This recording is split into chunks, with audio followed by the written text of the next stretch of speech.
On those quiet night shifts, we would often take an extra 30 to 45 minutes to sleep, which balanced out those 1.5 to 2 hours of lost pay from the day shifts and handover. Because the workload was so low at the time, and because only one emergency physician was on at night, it could be easily managed by one nurse, so patient throughput was the same as if two nurses were working. We often sit around waiting for orders from the doctor. Furthermore, nurses always left their number with their partner, so we could be called back early if it kicked off and needed all hands on deck. Obviously, if we had many very sick patients, we stuck to the entitled amount only or missed it entirely. Everyone was happy for the first few years I worked there. The management, and therefore government, saved the extra pay without affecting patient throughput, and the extra sleep time on break really helped to maintain nurse well-being, as well as making the switch from nights back to days much easier. Then, one of our less pleasant charge nurses got angry at this. The charge nurse role is like the boss of the unit. On most units with admitted patients, this was an 8 o'clock to 4 o'clock Monday to Friday type of gig that was covered by regular bedside nurses when the charge nurse wasn't there. In emergency, however, we had specific nurses working rotating shifts in this role with a small pay bump, and any gaps in the schedule filled by very senior emergency nurses, as it was a much more unique beast to manage. I say this only to give benefit of the doubt that this nurse was probably stressed out like crazy every shift. So I'm sitting at work in the morning, waiting for the inevitable onslaught when the email pops up stating night shifts are to be limited to union mandated break time only. I'm a bit pissed off at it, but ultimately they're right. We're only entitled to a 60-minute of unpaid break time and 45 minutes of paid break time. And to be fair, some nurses were definitely abusing the previous system. One nurse who covered charge would advocate for over 3.5 hours of break time on a night shift, regardless of how sick the patients were, and that would affect patient safety, as it bled into the first part of the night when we were actually still busy. Most of the nurses refused to follow them on this. However, people like this were rare. Most nurses don't come to the emergency to be lazy.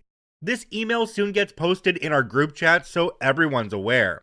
A lot of the younger staff, millennials at this time, were aware of our rights and immediately started signing for all missed breaks, as well as additional handover time, as well as helping the older staff understand the contract. I missed my last break that shift and stayed until quarter past shift change for report, so I got an extra $50 gross on my paycheck for that. The charge nurse on that day was surprised when I presented the overtime form for their signature, but I just told them I was following the rules to prevent any pay discrepancies. My next shift at night, there was a sign-in sheet on the desk for us to write our in and out time for breaks, with a space for our phone number too, so they could call us back, even though we weren't paid the extra $4 an hour to be on call, and calling us back should have been paid at overtime rates per the contract. I refused to leave my number, stating that unless there was a code blue, medical emergency usually means there's no pulse, there was no way I was coming back early. Code blues were called overhead, so they didn't need my number. For the next 2 weeks, I stuck to the contract. Every missed break and extended handover was documented, and of course I signed in and out of my breaks on the dot. I spent so much time on night shifts staring at my phone, waiting for the doctor to give me something to do, as I'd caught up on everything else. It might not seem a lot, but that extra hour of handover pay, plus occasional missed breaks per shift set, would have added up to roughly $2,000 extra per year per full-time nurse, which is a decent amount of change to a publicly funded healthcare system. Eventually, the manager noticed and came around clarifying that while they would sign for any extra wages if we wished, we could also choose to sleep extra on nights if we wished, providing we left our number. I asked for them to email that to me, and while I could have sent that straight to the union rep, I didn't bother, as I had already gotten the sleep time back. I left that job later on and have been very happy at a much bigger hospital for 2 years now. Now I have a nurse come cover mine and my partner's break. There's no teams, and they encourage us to take longer breaks when possible to prevent staff burnout, which was really prevalent at this one. I now document my missed breaks and extra sleep time to make sure it matches up. They're also willing to sign for missed breaks on top of that to help staff retention. But my conscience doesn't let me go that far. I'm just happy to sleep. Jumping down to the comment section on this one, we have one from a user called Wattmate01. It says, "You weren't stealing time, you were on call. If you're in the building and contactable so that you can do jobs at a moment's notice, you're working." Another commenter down below called OK Initiative 2678 said, "Gotta love when someone in management gets pissy about people bending rules here or there and tries to crack down just to realize that work to rule screws them way harder than it does us."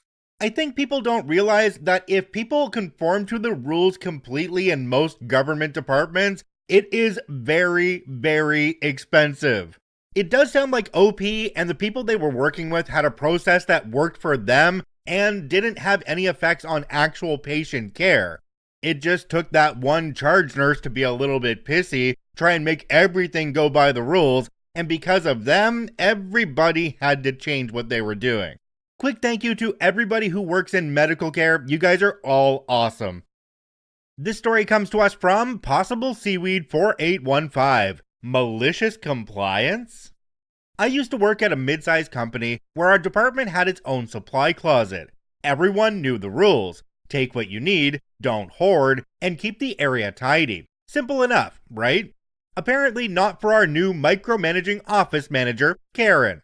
Karen was obsessed with cutting costs. She'd swoop in like a hawk every morning, inspecting the supply closet.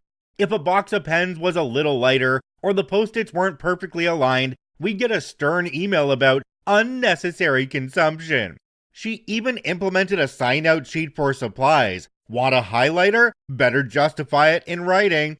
One day, Karen decided to escalate. She put a lock on the supply closet and declared herself the sole key holder.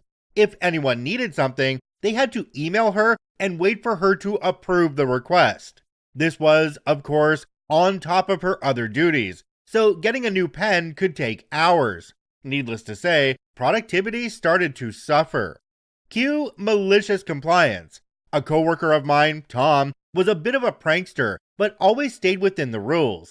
He decided to test Karen's new system to its limits. Every time he needed anything, no matter how small, he emailed Karen. Need a single paperclip? Email. Need to replace a dried out marker? Email. Stapler jammed? You guessed it. Email. Tom's meticulousness inspired the rest of us. Soon, the entire department was flooding Karen's inbox with individual requests.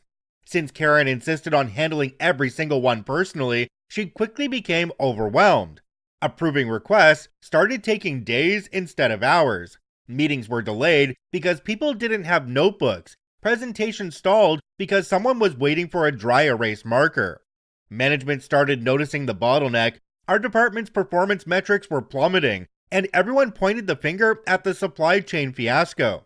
Karen tried to defend her system, claiming we were being wasteful and needed structure. But the evidence was clear. Her micromanagement was backfiring. After a particularly disastrous week, upper management stepped in. They not only revoked Karen's authority over the supply closet, but also gave her a formal reprimand. The lock was removed, the sign-out sheet disappeared, and we went back to the honor system. Karen, humiliated, kept a low profile after that. As for us, we may have lost a week of productivity, but the petty satisfaction of watching Karen drown in her own bureaucracy was worth every second. Jumping down to the comment section on this one, there's one from a user called FlakyRun9440. It says, absolutely amazing. Nothing better than consequences rolling down on those who deserve them. And it even returned to the common sense system. Unheard of, you lucky dog. Another commenter down below called TechNot said, 40 years ago, I had a manager like that. It was a typical master lock, so I used a paperclip bent just right. Could open the lock in 2 seconds flat. Then I'd leave it unlocked. I'd unlock it even if I was just walking by the door. She had the only key, so finding it unlocked every day was driving her nuts. She eventually swapped locks. Had to use an actual pick for that one. I still have it. It kind of makes you wonder when somebody takes this kind of level of petty control over something so small like the supply cabinet that they might have something else going on in their life that is completely out of control. So this one little thing that they can control gives them at least a little bit of a sense that they're in control.